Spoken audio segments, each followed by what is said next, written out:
The economy, with the Federal Reserve holding steady today on interest rates. Oil prices continue to go up. Global benchmark up around 110 today.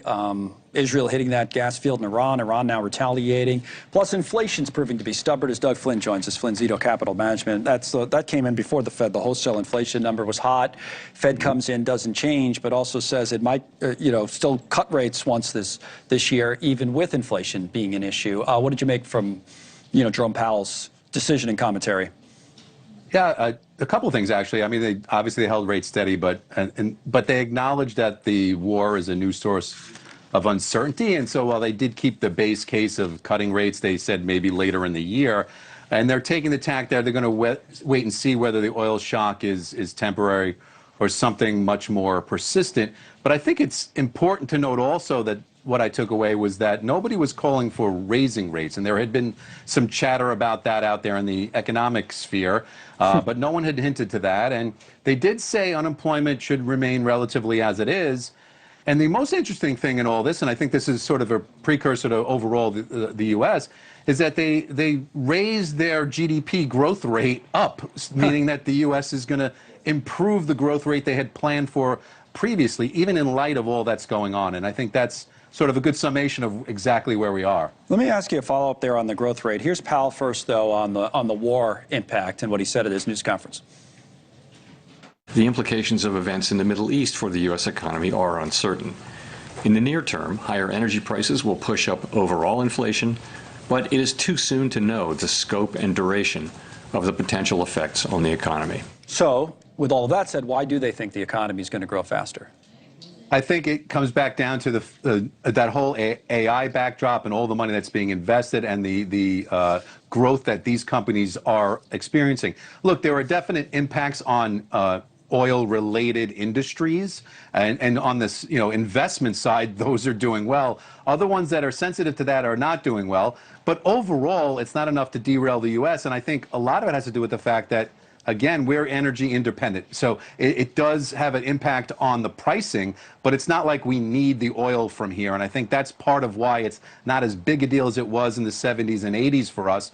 Obviously, it's a big global issue, and we need to get it rectified for the long term, especially whether this is going to get down to the consumer, because we're seeing that on the gas prices. The gas prices are up a lot, but not enough to derail the entire U.S. economy. Got them on the telestrator here if you guys want to pop up. There's one of the pumps, but here are our prices at the pump. So you have your current number here at 384, and you see that a month ago we're at 292. So that is a percentage increase that people are going to feel, right, on their week to week and all that kind of thing. I wonder if it's also, you see 29% since the war began is what we're up on gas prices. That's right.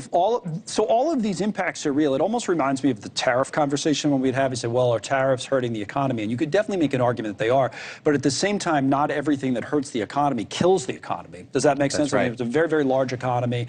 So sometimes the effects are marginal. Sometimes they're, more than marginal, but rarely are they catastrophic. Otherwise, we'd have a financial crisis like 2008 all the time, and we don't. The economy is very large, especially the U.S. one. And in fact, when you look inside the PPI numbers that came out today for producer price, and that went up a lot. The interesting thing about it was it came from the services side, not from the goods side. And, anybody would have lost the bet thinking that the goods would have went up a lot more because of tariffs. And that was not the case. Those are actually pretty moderate. So I'm not saying it's not going to come through, but it's all coming from the services side of the economy. And so that's the point, that we have more than just one part of this, and not everything gets applied to equally. What would, I guess what would have to happen for it to be, more of a big deal, right? Is there, like when we were talking to oil analysts, like sometimes there's like tipping point conversations, if it goes beyond 2 or 3 weeks, then you could go to X. People think that way sometimes. Is there a point where you say, well, if this drags on, then we start to have like recession conversations rather than slowdown conversations?